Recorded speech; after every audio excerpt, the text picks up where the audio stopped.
এবাৰ এজন ল'ৰা আৰু এজনী ছোৱালীৰ মাজত ফেচবুকত বন্ধুত্ব হ'ল।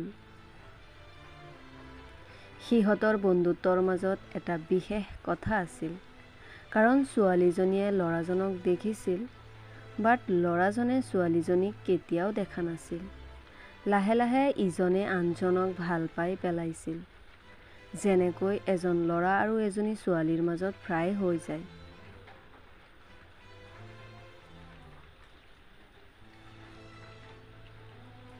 ফাৰ্ষ্ট লাভ নাজানো কিয় সদায় ৰং পাৰ্চনৰ লগত হয়, আৰু তাৰ বাবেই হয়তো বহুতৰ মৰম ভাল পোৱা ফাৰ্ষ্ট টাইমতেই মৰহি যায়।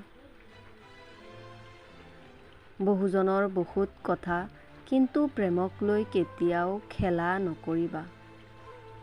তোমাৰ বাবে প্ৰেম এটা খেল হ'ব পাৰে, কিন্তু আন এজনৰ বাবে প্ৰেম এটা জীৱন হ'ব পাৰে।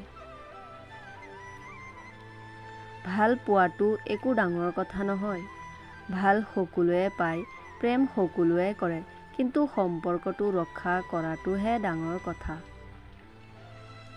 ভাল পোৱাৰ কোনো সময় নেথাকে, ভাল পাবলে একো কাৰণ নেলাগে, ভাল পাবলে লাগে মাথো দুটি মনৰ মিলনৰ বাৰ্তা। কাৰোবাৰ বাবে মৰম ভাল পোৱা হয় দুদিনীয়া, আৰু আন কাৰোবাৰ বাবে হয় যুগমীয়া। ভাল পোৱা গুচি যায়, কিন্তু মৰমবোৰ ৰৈ যায়, আৰু সেই মৰমে সকলোকে কন্দুৱায়।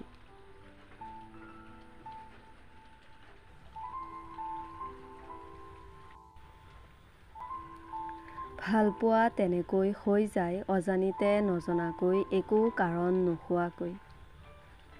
ভাল পোৱা হ'বলৈ লাগে মাথো দুটি মনৰ মিলনৰ বাৰ্তা।